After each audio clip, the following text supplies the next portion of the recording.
Before we proceed with the video, I would like to show you all how you can visit the virtual gallery on your own home computer. By traveling to csusb.edu/RAFMA, you will find the museum's homepage. Hovering over Visit in the navigation bar, a drop-down menu will appear. You will then click on the exhibition title, Personal to Political. On this page, you will see some information regarding the exhibition and the link that will take you to the virtual gallery. Here, an introductory video will begin to play automatically. If this is your first time visiting the page, you may have to click the video once for sound. A second click will skip the video and take you directly to the gallery.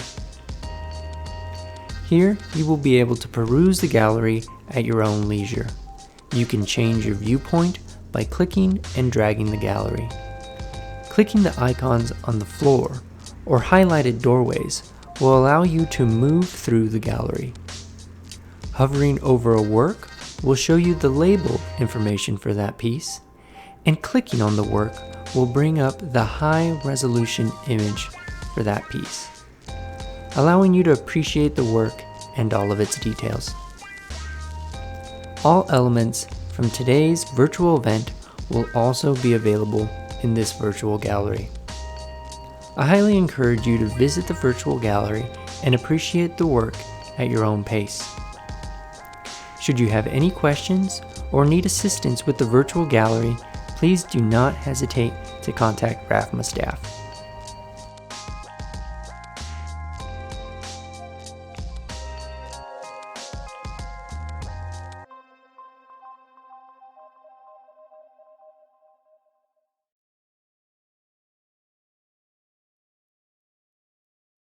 Hello, and welcome to Personal to Political, celebrating the African American artists of Paulson Fontaine Press.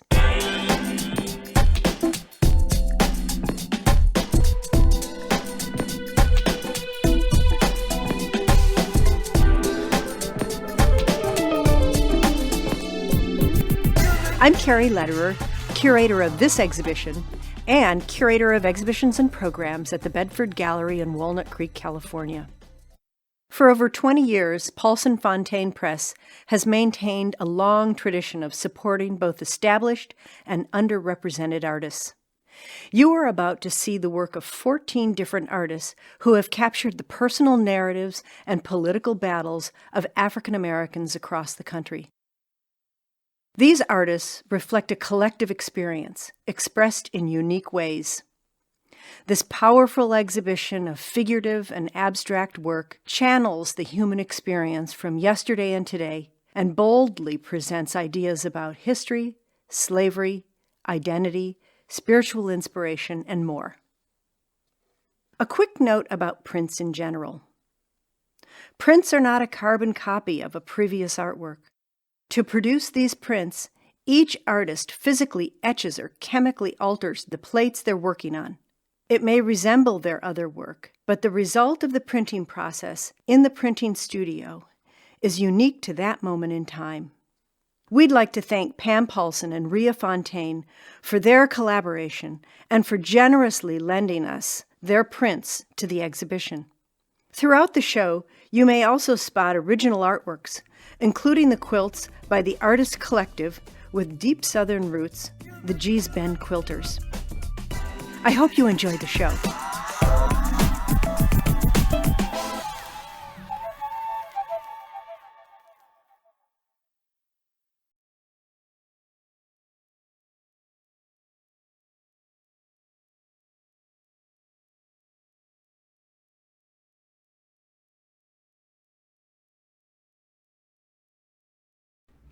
A Los Angeles native, Edgar Arsenio, references historical patterns through his drawings, installations, and multimedia events. His work has been exhibited across the United States and the world and conjures ghostly images that remind us of the fleeting nature of time and memory. Arsenio has also been at the forefront of the Watts House Project. he directed the Neighborhood Redevelopment and Art Project from 1999 to 2012. During that time, he received the support of the Hammer Museum's Artist Residency Program and worked with Watts residents, artists, community organizers, and others.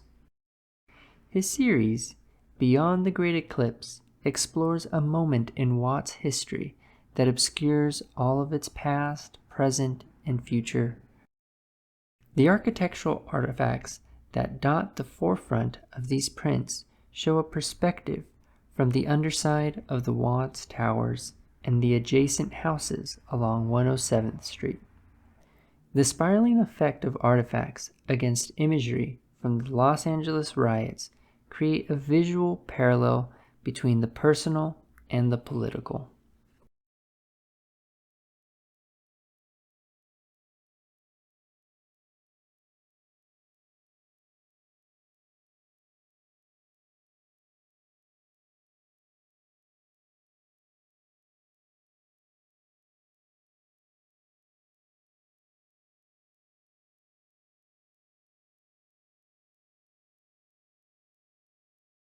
Martin Puryear was born in Washington, D.C., and is known around the world for his elegant, abstract forms. During the 1960s, Puryear joined the Peace Corps and traveled to Sierra Leone, where he discovered the function, practicality, and beauty of the region's indigenous crafts. After the Peace Corps, he attended a printmaking school at the Swedish Art Academy in Stockholm. During that time, he alternated between printmaking and sculpture. His early experience with indigenous crafts in Africa and his later study of Scandinavian art and furniture making influenced the way he would use material for the rest of his career. You can find Puryear's work around the world in museums that include the Museum of Modern Art in New York, the Getty Museum in Los Angeles, and the National Gallery of Art in Washington, D.C.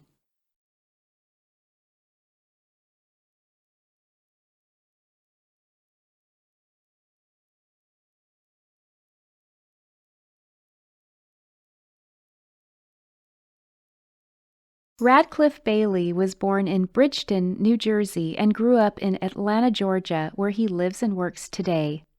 Bailey is influenced by historic figures as well as by his family. His mother and grandparents helped shape his artistic career by taking him to museums as a kid and by their example. He remembers his grandmother making a quilt for someone who was ill and his grandfather making birdhouses. When he was finishing college, his grandmother gave him hundreds of photos of family members and friends. These images helped him document moments in time and create a patchwork map of people, places, and memories.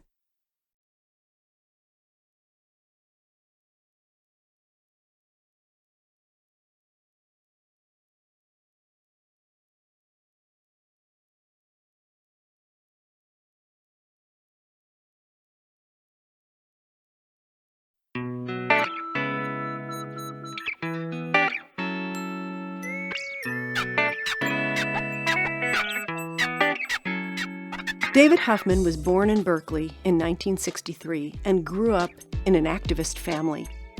Watching his mother make art for the Black Panther Party, he quickly learned that art could be used as a tool for change and confrontation. Huffman uses stereotypical symbols of race and culture to depict the African American experience in America. Basketballs, watermelons, and liquor stores all have their own complex history and reason for being in the print. He also bridges fantasy and reality with spacemen known as traumanauts who shoot hoops and wander the universe, forever seeking their home.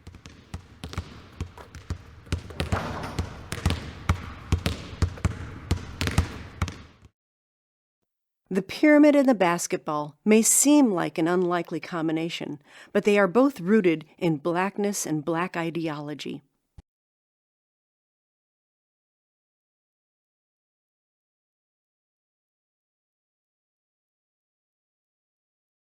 Gary Simons was born in New York in 1964 and lives and works in Los Angeles.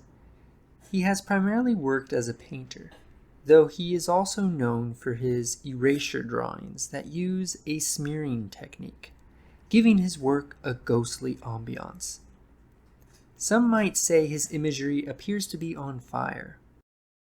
Around 2012, he came to Paulson Fontaine Press to create prints, an art form that he had been reticent to really dive into. "I hadn't been happy with the results," he said in an interview. "Printmaking has very specific steps that you have to follow. I like the immediate response I get from painting and drawing, and it took time to find folks who were patient so I could understand and embrace the printmaking process." The work in Personal to Political focuses on icons from popular culture, particularly film. The movie The Shining, what Simons calls a classic ghost story, inspired some of the imagery. "My work hinges on ghosts and traces and issues in the past and things that you can't totally erase or obliterate," Simon says in an interview. "No memory is actual. You highlight one part of your life over another, and then you fill in the gaps. And as time passes, there are abstractions, disappearances. I'm after teasing out your experience when you're looking at the work."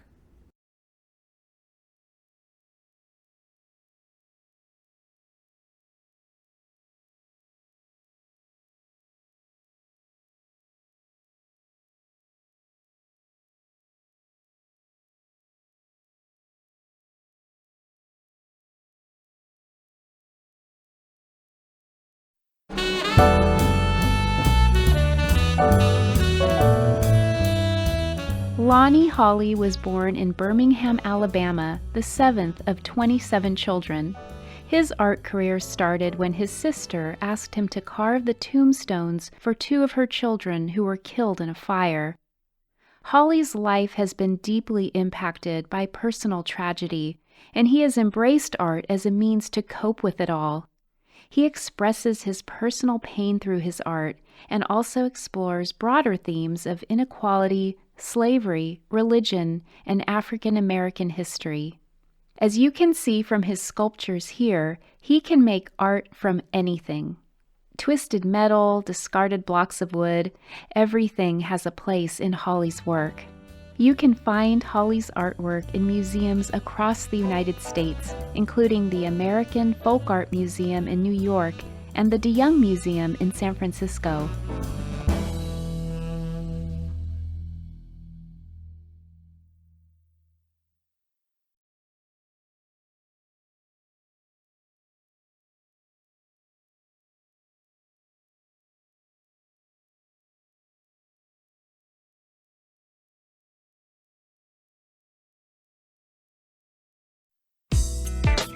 Louisiana Bendolph, Mary Lee Bendolph, Loretta Bennett, and Loretta Pettaway are Gee's Bend Quilters, a group of women from a rural African American community with a population of 275 people. Also known as Boykin, Gee's Bend is surrounded on three sides by the Alabama River. The women of Gee's Bend have been passing along their quilting skills for generations. They created their quilts out of the necessity for their homes, and now their collective works are a vital part of American art history. The designs you see have evolved from work made in the 1920s. The Gee's Bend Quilters' work came into view in 1998 when collector William Arnett found a photo of a quilt draped over a woodpile. After making some calls and doing research, he and his son Matt found Annie Mae Young in Gee's Bend and showed up at her door. Young offered Arnett her quilt for free, but he insisted on writing her a check. Arnett saw the magic of the quilters' work and the stories woven through them. Today, Gee's Bend quilts have been exhibited in museums across the country in New York, Washington, D.C., Atlanta, Indianapolis, Orlando, San Francisco, and more. In 2005, Pam Paulson of Paulson Press invited the Gee's Bend quilters to make prints in Berkeley. It was a brilliant move that has given even more people the opportunity to enjoy these bold, colorful works of art.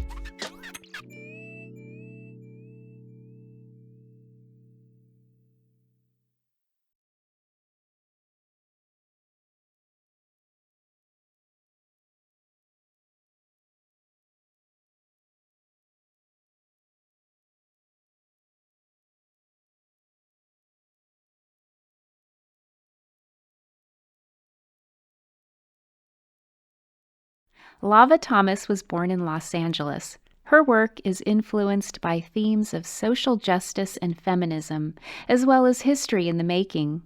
Her hair portraits capture the humanity of a person without creating a likeness. Thomas has always been interested in the idea that hair is so easily changed, yet it holds the forensic identity that defines us. As she was developing her hair portraits, she recalled the girl gangs in high school who would cut off each other's hair as a trophy. What did that action symbolize? Her mirrored tambourine sculpture is a snapshot of African American history. Tambourines are often used in worship and at protest marches. Thomas herself played a tambourine at her grandmother's church when she was a child. As you walk by, the tambourines reflect everything around them, and you will see yourself within them.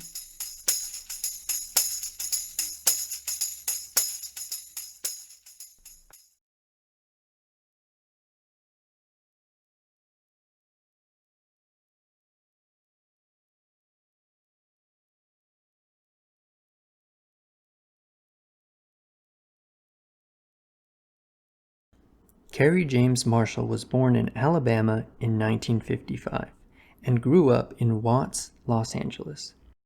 He grew up during the Civil Rights Movement, which influenced the perspective that he has maintained throughout his career to change the museum experience with regard to Black subjects in painting and other mediums.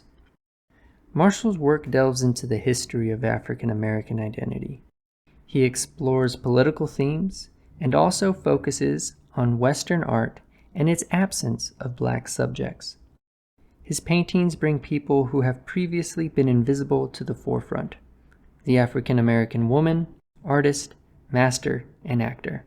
You can't be born in Birmingham, Alabama in 1955 and grow up in South Central near the Black Panthers headquarters and not feel like you've got some kind of social responsibility, Marshall says.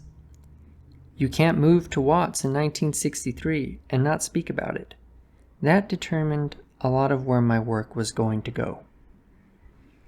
Marshall's work Vignette, Wishing Well, started from a group of his paintings called vignettes, which were inspired by 18th century French Rococo artworks.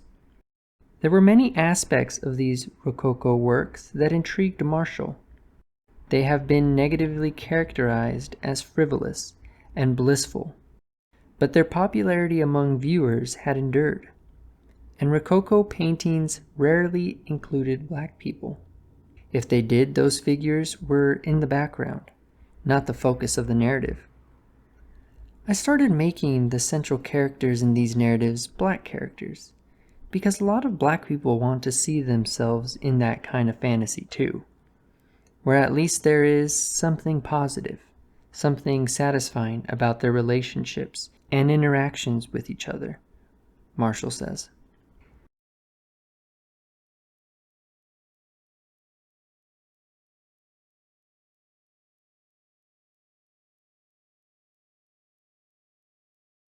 MacArthur Binion was born in Macon, Mississippi, and was one of 11 children.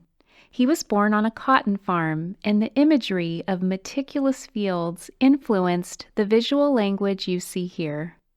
We must literally read between the lines to discover the photos and personal stories that are tightly woven through his prints. Binion moved from the South to Detroit in 1951 when his father took a job at an auto plant. He struggled with a stutter in his teen years, and that led him to express himself in ways that didn't require talking. He dropped out of college when he was 19 and moved to New York. He visited a museum for the first time while he was out on a work errand, and the art he saw that day changed his path forever. He went back to school to study art in Detroit and later returned to New York and immersed himself in contemporary art. You can find his work in permanent collections at the New York Metropolitan Museum of Art and the Smithsonian National Museum of African American History and Culture in Washington, D.C.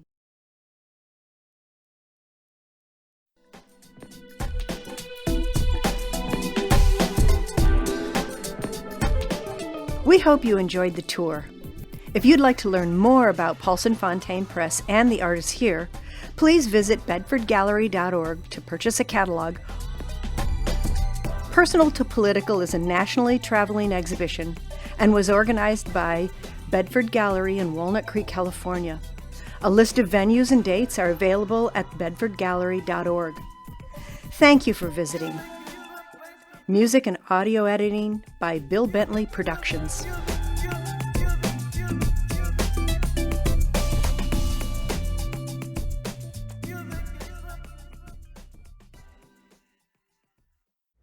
Some extended thank yous go out to all of the RAFMA staff and students involved with tonight's production and the creation of the virtual exhibition available on the website.